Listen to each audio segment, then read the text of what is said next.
राधे कृष्णा। दोस्तों, आज आप सुनेंगे पूर्णमासी व्रत कथा। पूर्णिमा व्रत कथा द्वार पर योग में एक समय की बात है कि दशोदा जी ने कृष्णा से कहा, हे कृष्णा, तुम सारे संसार के उत्पन्न करता, पोषण और उसके संहार करता हो। आज कोई ऐसा व्रत मुझसे कहो जिसके करने से मृत्यु लोक में स्त्री को विधवा होने का भय ना रहे और यह व्रत सभी मनुष्यों की मनोकामना पूर्ण करने वाला हो। श्री कृष्णा कहने लगे, हे माता, तुमने अति सुंदर प्रश्न किया है। मैं तुमसे ऐसा ही व्रत को सविस्तार कहता हूँ। सौभाग्य की प्राप्ति के लिए स्त्रियों को द्वात्रित सत्य अर्थात 32 पूर्णिमाओं का व्रत करना चाहिए। इस व्रत को करने से स्त्रियों को सौभाग्य संपत्ति मिलती है। यह व्रत अचल सौभाग्य को देने वाला और भगवान शंकर के प्रति मनुष्यों मात्रा की भक्ति को बढ़ाने वाला है। दशोदा जी कहने लगी, हे कृष्णा, सर्वप्रथम इस व्रत को मृत्यु लोक में किसने किया था, इसके विषय में विस्तार पूर्वक मुझसे कहो। श्री कृष्णा जी कहने लगे कि इस भूंड मंडल पर एक अत्यंत प्रसिद्ध राजा चंद्रहास से पालित अनेक प्रकार के रत्नों से परिपूर्ण कार्तिक नाम की एक नगरी थी। वहाँ धनेश्वर नाम का एक ब्राह्मण था और उसकी स्त्री अति सुशीली रूपवती थी। दोनों ही उस नगरी में बड़े प्रेम से साथ रहते थे। घर में धन आए आदि की कोई कमी नहीं थी। उनका एक बड़ा दुख था, उनके कोई संतान नहीं थी, जिस वजह से वो बहुत दुखी रहते थे। एक दिन एक बार तपस्वी योगी उस नगरी में आया।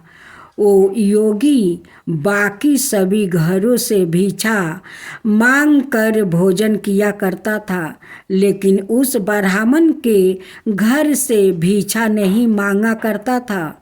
एक दिन योगी गंगा किनारे भिक्षा मांगकर प्रेम पूर्वक खा रहा था कि धनेश्वर ने योगी को यह सब करते देख लिया। सब कार्य किस प्रकार से देख लिया।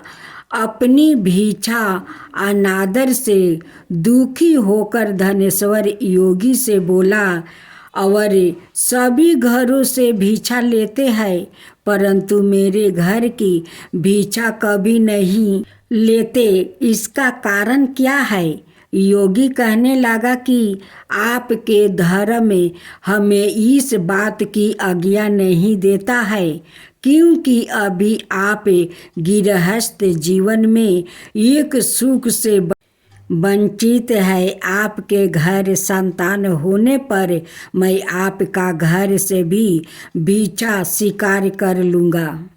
उन्होंने कहा कि जिसे संतान नहीं है उसके घर से भिक्षा लेने से मेरे भी पतित हो जाने का भय है।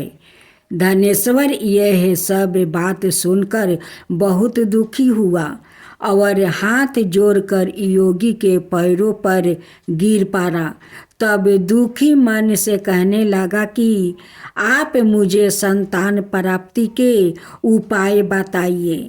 आप सर्वज्ञ है, मुझ पर अबर से ही यह कृपा कीजिए। धन की मेरे घर में कोई कमी नहीं है, लेकिन मैं संतान ना होने के कारण अत्यंत दुखी हूँ। आप मेरे इस दुख का हरण कीजिए। यह सुनकर योगी कहने लगे, तुम चंडी की आराधना करो। घर पहुंचकर उन्होंने यह सारी बात अपनी पत्नी को बताई और खुद वन में चला गया। वन में पहुंचकर उसने चंडी की आराधना की और उपवास की।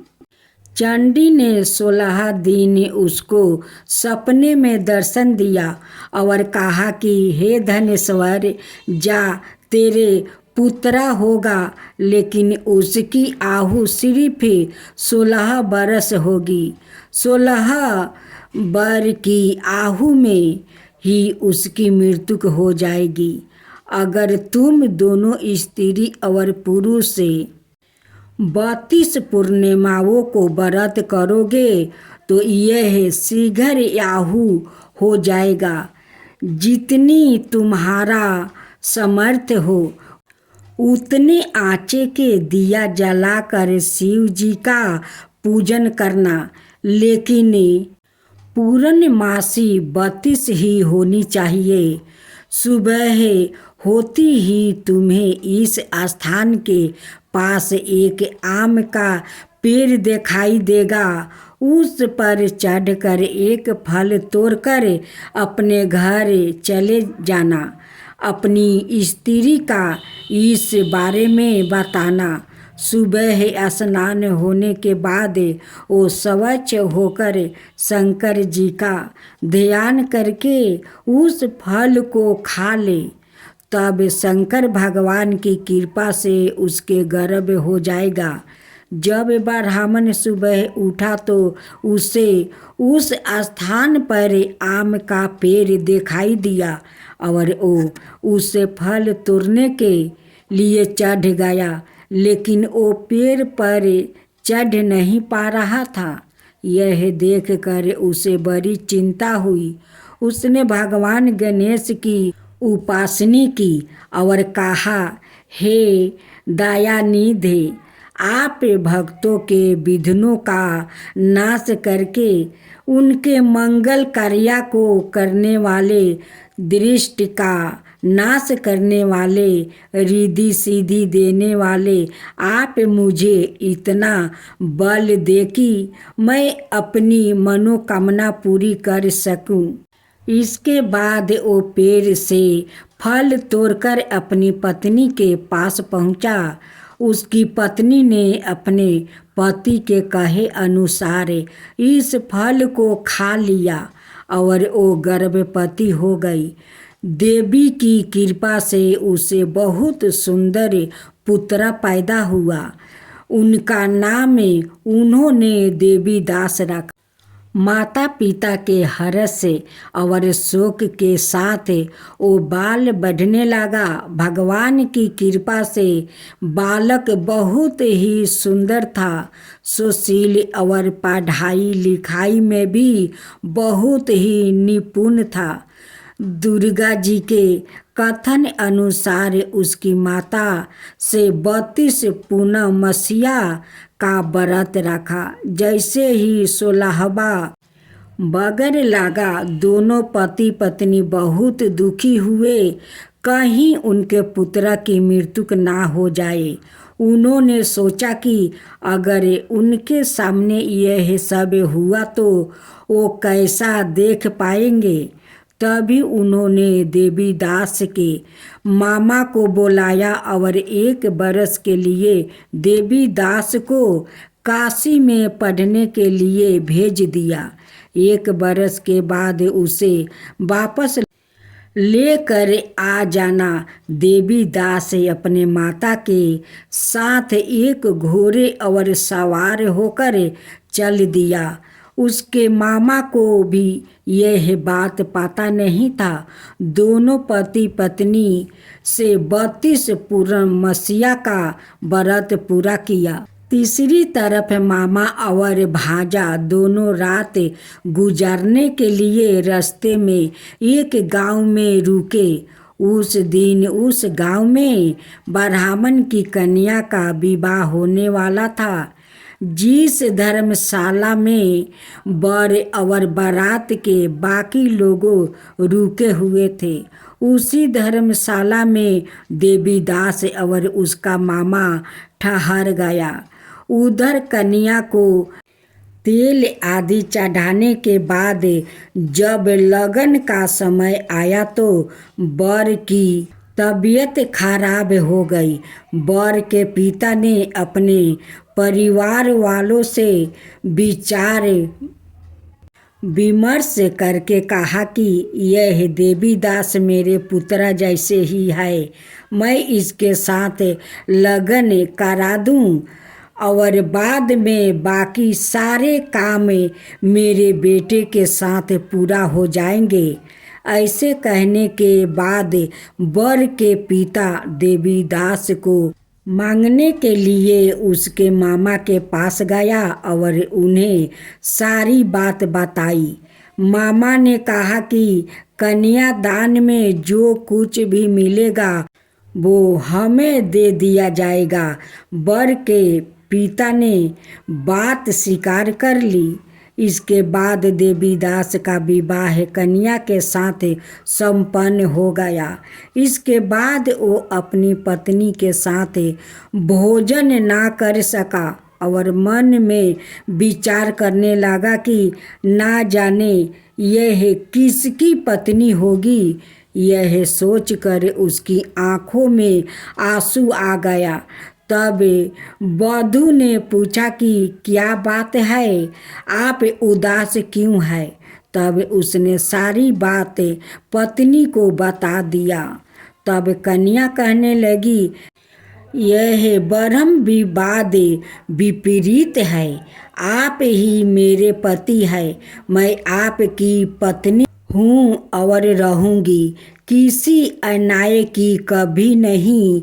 तब देवीदास ने कहा, ऐसा मत करिए क्योंकि मेरी आयु बहुत कम है, मेरे बाद आपको क्या होगा। लेकिन उसकी पत्नी नहीं मानी और बोली, स्वामी आप भोजन कीजिए। दोनों रात में सोने के लिए चले गए। सुबह देवीदास ने पत्नी को 4 नागों से जोड़ी एक औंठी दी और एक रुमाल दिया और बोला कि हे प्रिय, इसे लो और संकेत समझकर अस्थिर चिंत हो जाओ। मेरे मरण और जीवन जानने के लिए एक पुष्पा बटिका बना लो, उसमें सुगंधी वाली एक नवमल्लिका लगा लो, उसको प्रतिदिन जल से सींचा करे और आनंद के साथ खेलो कूदो। जिस समय और जिस दिन मेरा मृत्यु होगा उस दिन यह फूल सूख जाएगा। जब यह फिर से हरे हो जाएगा तो जान लेना मैं जीवित हूँ। यह समझकर वो वहाँ से चला गया। इसके बाद जब बर और बाकी बाराती मंडप में आए तो कन्या ने उसे देखकर कहा कि यह मेरा पति नहीं है, मेरे पति वो है जिनके साथ रात में विवाद हुआ है, इसके साथ मेरा विवाह नहीं हुआ है। अगर यह यही है तो यह बताए कि मैंने इसके क्या दिया है। साथ ही कन्यादान के समय को आभूषण मिले उन्हें दिखाया।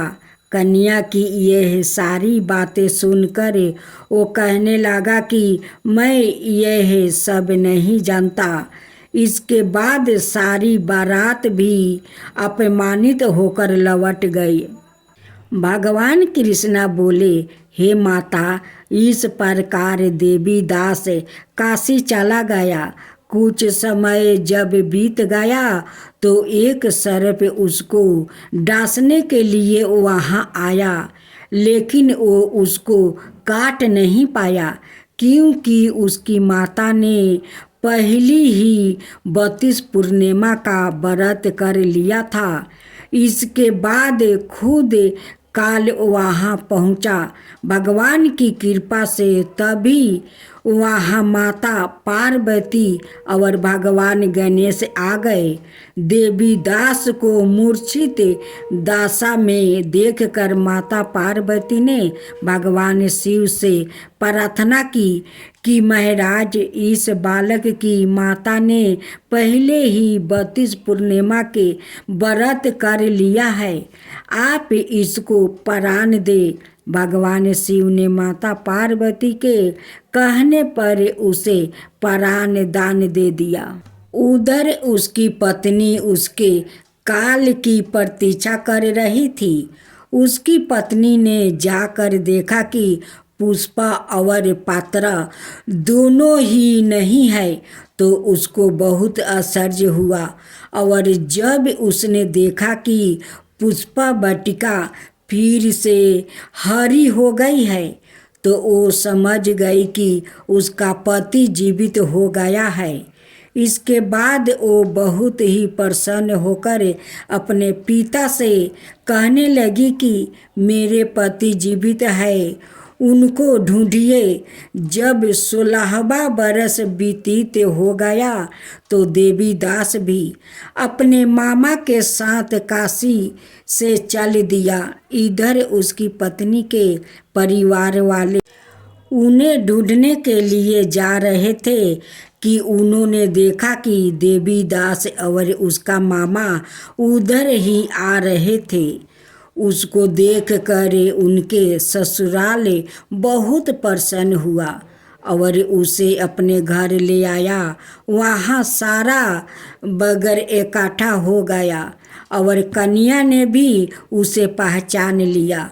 देवी दास ने उसके बाद अपनी पत्नी और मामा को लेकर वहाँ से चल दिया। उसके ससुराल ने भी उसे बहुत धन दहेज दिया।